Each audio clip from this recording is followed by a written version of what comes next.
Welcome back to another episode of Christian Natural Health. Today, I am very pleased to have Andrew Colsky with us. Andrew is the host of Sleep Science Today, as you can see from his logo, an international radio show and podcast focused on the science of sleep, nervous system regulation, mental health, and whole person well-being. He is a licensed mental health clinician with specialized training in behavioral sleep medicine, working extensively with insomnia, anxiety-driven sleep disruption, trauma recovery, and nervous system health. Welcome, Andrew. Thanks so much for joining us. Well, thank you so much for having me. I'm really excited about this. Yeah, absolutely. So, sleep is such a big topic, and there's so many different things that can potentially go wrong that could lead to problems. So, first of all, broad picture, people who have trouble falling asleep versus staying asleep, what are some of the high level things that you tell people to do first before they start going down the road of extra testing and intervention and whatnot? Right, right. Yeah. Important question. So, in general, there's the two biggest things that we see in terms of sleep problems Mhm. are going to be insomnia, which we can talk more about in a minute, or obstructive sleep apnea is another big one that tend to be prevalent in the area. Right. The biggest thing and the most important thing that people can do and should do is good sleep hygiene. Right. And there's several elements of that. We can talk about that if you want. Yeah. And also, sleep is not its own thing. Sleep is part of a whole system. Our body is a whole system. So Mhm. you got to talk about proper foods, proper Right. exercise, Yeah. you know, Mhm. stress reduction. So Right. those are the things that we really spend a lot of time with. So, quick rundown. I mean, I think probably most people, at least listeners of your podcast, are going to know the basics of sleep hygiene. But for my audience, it's maybe less familiar. Can you tell Mhm. people what you mean by that? Sure, absolutely. So some of the biggest things in sleep hygiene mean number one, setting a consistent sleep-wake schedule. Yeah. Okay. So now when we talk about a sleep-wake schedule, generally people get tired and ready for bed around 10 p.m. or so based on their circadian rhythms and their sleep pressure. Yeah. And people wake up generally around 6 a.m. ish, give or take. Yeah. And so the wake up time is the most important part of a standardized schedule. And here's why I say that. And I'll get into all the sleep hygiene stuff here in 1 second. So when you wake up is the time that sets your circadian rhythm. So you want that wake up time to be consistent all the time so that you're setting a consistent rhythm. Yeah. The bedtime we want to be consistent. Mhm. However, if it happens to be that, your normal bedtime is 10 p.m. and tonight you're just not tired yet, Mhm. we don't want you getting in bed because then you're going to lay there tossing and turning full of anxiety. Yeah. So that's one of the things that we set. The Mhm. other basic rules for sleep hygiene, you want to have a dark room. Get those blackout curtains. Make sure that your room is as dark as possible. Right. You want your room to be quiet. Mhm. If you happen to live near a busy street, or if there's external noises, or maybe you have a noisy neighbor, there's lots of ways you can go about that, whether you talk about just eliminating the thing that causes the noise, getting yourself a white noise machine, using earplugs. There's lots of things to do with that. Mhm. And then temperature. Temperature is important because if you're too hot or you're too cold, it's going to be really hard to sleep. Right. So those are some of the real big basic ones. Okay. How important would you say mattresses are for sleep hygiene? Fantastic question. Yes. So this is an area where most of us get an F. Um, and here's why I say that. Ask yourself, when's the last time you bought a new mattress? And if you're thinking and trying to remember, and let's see, it was 20 years ago when I moved into this house, Sure. that's not good. Yeah. Mattresses are typically good for about 8 to 10 years. And it's also important the type of mattress that you buy because it has to match the type of sleeper that you are. Okay. So, if you're a back sleeper, Yeah. then you're going to want something that's a little bit more firm because you want to be able to have your spine and your neck and everything aligned. Right. If you're a side sleeper, you may want to have something a little bit less firm because you don't want to have pressure points where your side is hitting and then other parts of your body are not hitting. So if it's a little softer, the mattress will compensate for that. So it's a matter of really understanding what type of sleeper you are And Mm, then, we could get way in the weeds of the different types of different. Yeah. mattresses and all that. And I'm happy to answer Sure. any questions you have. Sure. Okay. Awesome. So, and then let's say that somebody's done all of those basic things, but now they're struggling. Let's start with falling asleep. What are some of the basic things that they would look at in order to say these might be some of the issues that need to be adjusted? Great, great. So let's start with the definition of insomnia. Mhm. Insomnia, first off, can be acute, meaning it happens once in a while, Right. or it can be chronic, which means it's happening more than 3 times a week for more than 3 months. Hmm. Excuse me. So, insomnia is trouble falling asleep, staying asleep, or waking too early. Hmm. And you can be one or more of all those. Yep. Now, falling asleep is generally something that we will see a lot of different people. And there's no particular, you have to look at each individual person as to why they're having that trouble, again, because we're looking at a Right. holistic Yep. picture. But I think the most important thing is that when people have trouble falling asleep, their first inclination is, oh, let me go take some quick fix thing to help me fall asleep. Yeah. Now, some people turn to a glass of wine. Hmm. Well, a glass of wine is indeed effective at helping you fall asleep. The Mm, problem is it's yeah. also effective at waking you in the middle of the night. Right. So you're just shifting your problem to a different time of the night. Right. So alcohol is not a good solution for sleep problems. Hmm. Another thing people run to do is they run to the drugstore, and I say unfortunately only because they don't add education with it. People will buy melatonin, Hmm. and they figure the more melatonin I can get, the better off I'm going to be. Yeah. Problem is that's completely false. Hmm. Melatonin, generally, you don't need it because your body produces melatonin. Hmm. Yeah. Melatonin is not a sleep aid. Melatonin is a chemical that your body secretes to tell your body that it's time to start winding down for sleep. So Hmm. you don't take a melatonin gummy and then fall asleep. That's just not Right. the way melatonin works. Yeah. The proper amount of melatonin is 0.1 milligrams to 3 milligrams. When you Hmm. go to the drugstore, what do you find? You find 5, 10, all sorts of crazy numbers. And Hmm. if you take too much melatonin, it's actually going to work in reverse, and it's going to make you groggy the next day and brain fog. So it's really important to understand if you're jumping to some sort of a supplement or something as your first Mm, line of defense, right. you may want to rethink that. Right. Well, so what are some of the underlying causes for why people might struggle to fall asleep specifically? Okay. So anxiety is one of the biggest things out there. Yeah. Now, you can imagine if you are maybe dealing with a marital problem, or maybe you just got fired from your job, or maybe your kid is having trouble with something in school, whatever it may be. Mhm. All these things are stressors that cause anxiety. Mhm. So when we go to lie down to sleep, our mind is just racing with all of these. Oh my God, I got to worry about this and I got to worry about that and the other. Yeah. So that's typically the primary thing. And you're going to see that a lot with acute insomnia. So the one off type of things. Sure. When it gets to chronic insomnia, it could be that there's this issue, whatever it is, has been going on for a long time. Right. It could be that you're simply not sleepy. You're going to bed too early and Mm, your body isn't ready to go to bed yet. yeah. And our sleep patterns change as we age. Hmm. So it's constantly changing.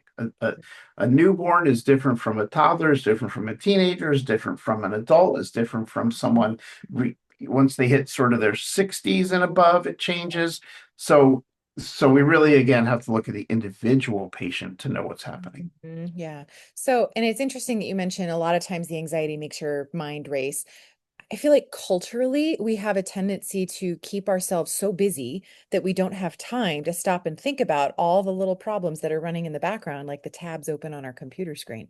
And then as soon Mhm. as you are quiet for a minute, whether it's when you're trying to go to sleep or when you're trying to meditate or whatever, now suddenly they have their moment and they all kind of rush to the surface. What are some strategies that you might recommend for people, especially if this is a chronic thing? If it's a one-off, that's one thing. But if they're constantly noticing that when they go to bed, they have this rush of thoughts, what's some recommendations to handle that? Sure, sure. And there's several different things out there. Some of them work for some people, others work for other people. So it's important to have different things available to you. But number one, anxiety is worry about things in the future. Right. So the number one thing is if you can solve the problem that's causing the anxiety, then the anxiety goes away. You don't even have to worry about it. Mhm. But that's not always, possible. Right. So the second thing we do is we say, the reason that the mind is ruminating on this thing and constantly, keeping it alive is because it doesn't want to forget that it's got to deal with this thing. Sure. So an easy way to deal with that is to keep a little journal by your bed. Mhm. And just before you get into bed, you write down just little bullet points, the things that are, Mhm. ruminating, that are Yeah. rushing through your mind. And Mhm. oftentimes, by putting that down in writing, it says to your brain, okay, we're going to pick this up in the morning. We can start worrying again as soon as the light comes out. But right now, it's bedtime. I'm Yeah. not going to forget because I've written Yeah. it down. And oftentimes that will work for people. So Right. that's one thing.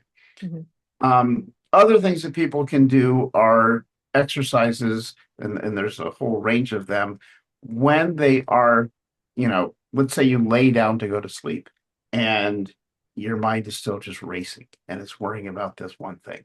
Mhm. Well, a simple exercise, I'll give you, an example here, um, is based on the alphabet because everybody knows the alphabet pretty easily. And one of the things you can do is you can say, okay, I recognize that my mind is racing on this thing and I got to break this cycle. Yeah. So the working memory part of your brain is currently filled with that anxious thought. Mhm. So if we can go and we can overtax the working memory with something else, then we block the ability for that anxious thought Right. to be in there because there's only so much space. Sure. So the alphabet method is if you take the alphabet and you don't have to start from A, but you can start from A. Mhm. And you can say, okay, let me think of all the things that I might find in my house or in my kitchen that start with the letter A. And then you start in your mind scanning your house. Well, let's see, I've got an armchair, I've got an apple, I've got an apricot, and you literally try and think of it. But when you're Yeah. doing that, you are completely taxing your working memory, Sure. and the anxious thought can't be in there. Right. And Yeah. then that can help you fall asleep. And then there's lots of other exercises like that. Sure. So it's like the equivalent of more or less counting sheep, except it's a little bit more interesting. So it'll distract you slightly more. Yeah. Gotcha. And hey, you Yeah. may have a sheep in your house and it Hey, falls on you the might. alphabet. Yeah, once you get to the yes, you can say the sheep. What extent do you find that caffeine plays a role in inability to fall asleep? How often is that the case, and how does somebody know that that's them? Yeah. And that's an important one as well. It's a great question. So caffeine has a half-life of about 6 hours. And what that means is that it's within 6 hours, half of the amount of caffeine in your body will be processed and expelled.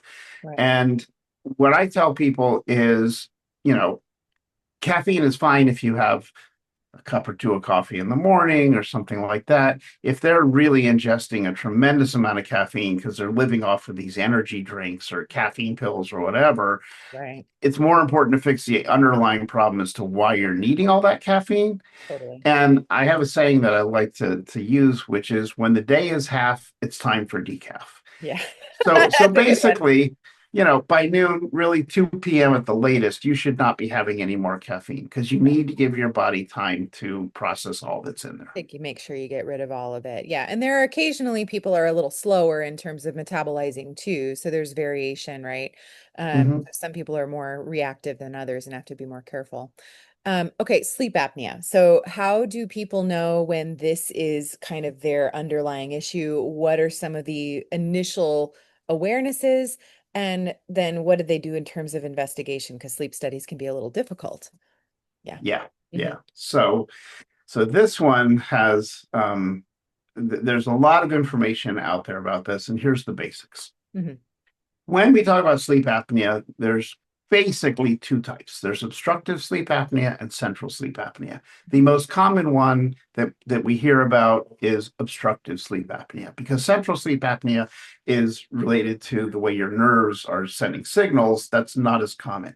Obstructive sleep apnea is very common. And why is it common and how do you know about it? Obstructive sleep apnea basically means that something is happening when you lay down to go to bed where your airway is getting closed off. And so when you try to breathe in, the air is not getting in. Hmm. Now, typically, what that means is that your tongue kind of slides back down into your throat. If you happen to be carrying extra weight on your body, that can be adding to the areas all around your throat where your breathing happens. Hmm. Your breathing tube, your trachea and the things around that can get kind of crushed or collapse. Hmm. So especially if you're a back sleeper, all the gravity is pulling all this stuff down to block you. Hmm. But the interesting thing is most people with obstructive sleep apnea don't know they have it because they're asleep when this is happening. Yeah. Now, if they were to film themselves, what they would see happening is probably they're going to be snoring a lot because they've got that blocked airway. And they're going to find throughout the night, depending on how severe the apnea is, that they will be gasping for air. So they will snore, then they'll stop and be totally silent because their body's getting no air. And then all of a sudden they'll get this huge, Hmm. gasp of air because they need to breathe. Right. So how do you know whether you have sleep apnea?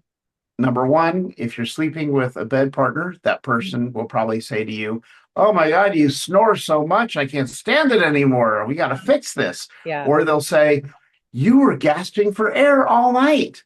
Yeah. And you'll say, "What are you talking about? I was fine," because you had no idea what was happening. Right. But that's a good sign that you should be tested. Yep. Hmm. Second thing, if you don't have a bed partner, you're sleeping by yourself. If you find yourself constantly sleepy and dragging through the day, even though you've gotten the amount of sleep that you wanted to get, Hmm. that's a sign that you may have sleep apnea. Hmm. And then there's some other common signs. I actually have some videos about this up on my YouTube channel where you can kind of get a pretty good self-diagnosis, and it has to do with the shape of your face. Typically, people who have a smaller oral cavity or more weight around them, um, those are signs that it's going to have a harder time getting air in. Hmm. So there's some little tests and tricks and things you can do. Hmm. Now, if you suspect that you have sleep apnea, Hmm. it's very important that you get that checked. Hmm. Why? Because sleep apnea puts a tremendous strain on your heart and literally shortens your life. Yeah. People can actually have a heart attack in the middle of the night because of sleep apnea Hmm. over time, weakening the heart muscle, and then they're not getting air. Yeah. So it's something that really needs to be treated. And the way you find out is it used to be that you would have to schedule a sleep study and go into a doctor's office and spend the night and get hooked up to all these wires, and you could never get on the schedule. Nowadays, we have home sleep apnea testing, Right. and there's multiple different versions of that. And you can contact your sleep doctor, and they can set you up with a home test. It's something, some Mhm. of them look like a little watch that you wear. It has a little thing on your finger, a little sensor. Some of them are just a sensor on your finger. There's different types. And Mhm. you do it at home one night, and you get a pretty good idea whether or not you've got sleep apnea. Yeah. And so there's some apps out there too, right? That will help to test that. Is that what those are usually set up with, or are those separate from what the sleep doctor would prescribe? So the home sleep apnea test can be tied to an app because then that's how it sends the Or get info the to the data. people to read it. Right. If you're talking about just a like an off the shelf, app that you might find in the app store, and it's just an app that you turn on, probably not Mm, realistic. right.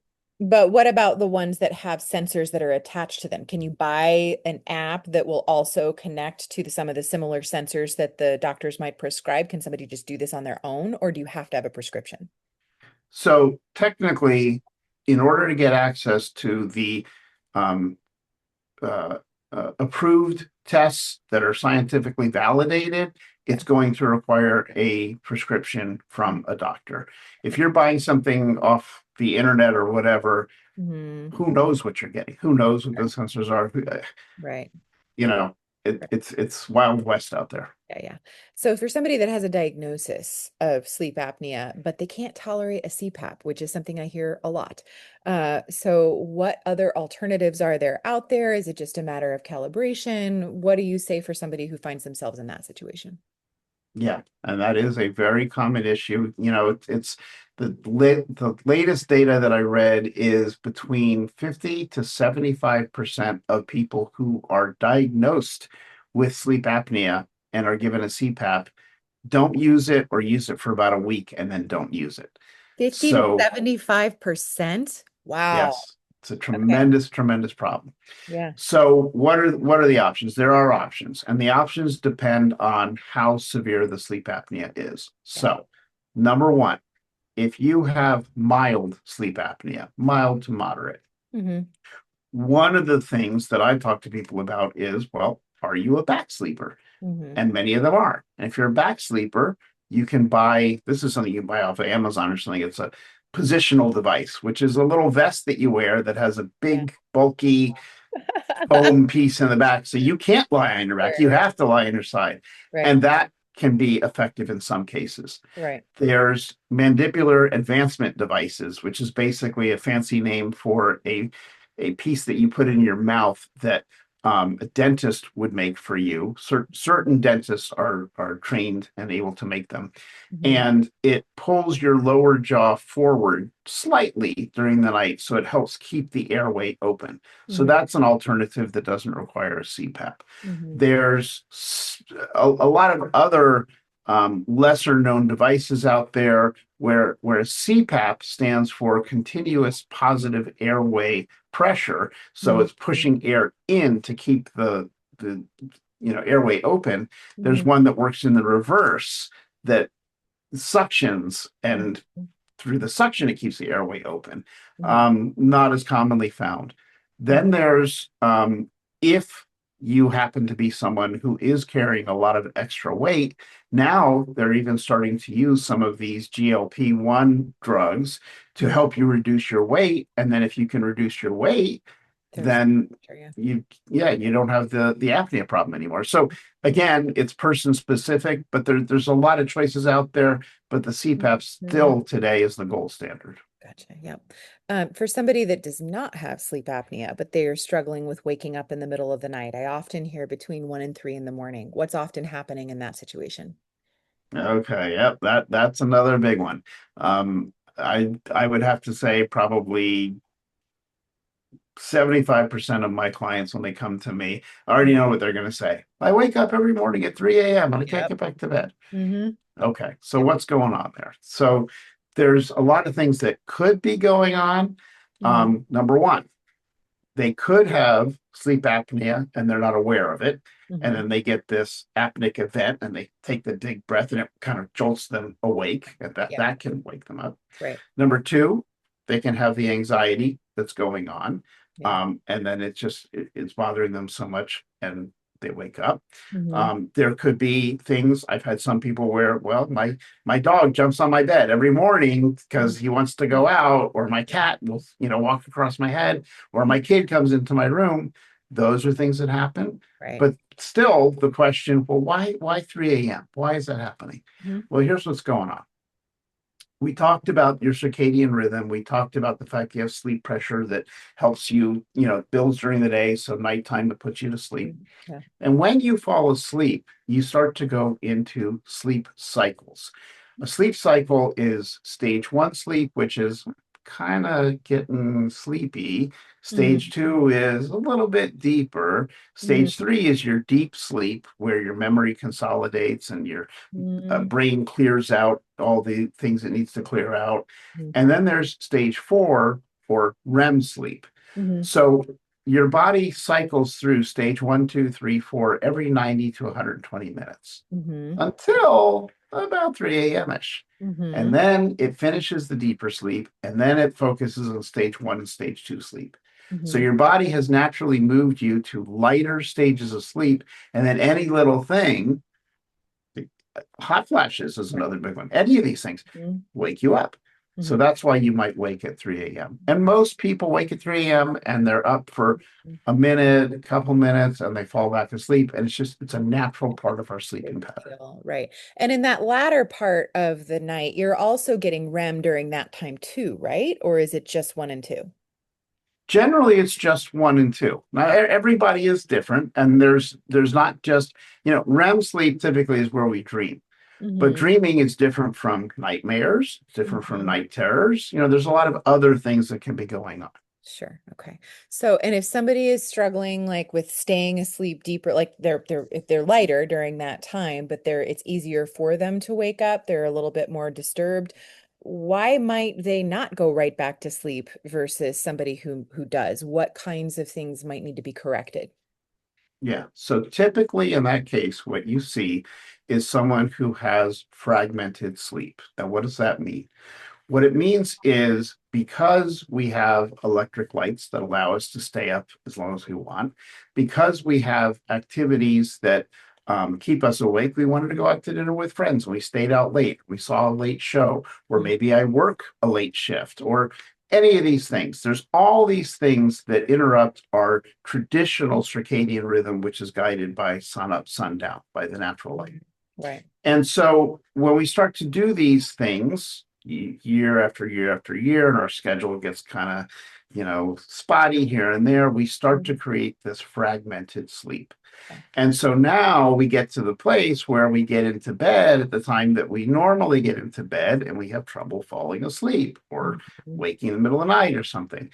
And it's because we've created this sleep fragmentation, and the cure for that, the gold standard, is CBTI, which is cognitive behavioral therapy for insomnia. Mhm. And that is super effective about 75% of the time. Mhm. And what it does is it helps you to kind of recalibrate your entire sleep cycle. Mhm. So, someone who comes in who has fragmented sleep, what it'll look like is they're in bed for maybe, I don't know, 8 hours, but they're sleeping maybe 5 to 6 hours of those 8 hours. So Okay. what are they doing the rest of the time? Yeah. They're laying in bed trying to sleep. Right. Now, what does trying to sleep mean? Uh-huh. Trying to sleep means I'm anxious, worried about the fact that I'm not getting sleep and I'm going to be so tired tomorrow. This is terrible. And I need to find Sure. a way to fix this. Yeah. And they build up anxiety. Yep. And what happens when they do that is now, not only do they have the anxiety when they're sleeping, Yeah. now the next night they have anticipatory anxiety. Oh my God, am I going to be able to sleep tonight? And Right. so it just blossoms out of control. Sure. So, and tell us a little bit more about the CBTI. What are some of the approaches to break that cycle? Yes.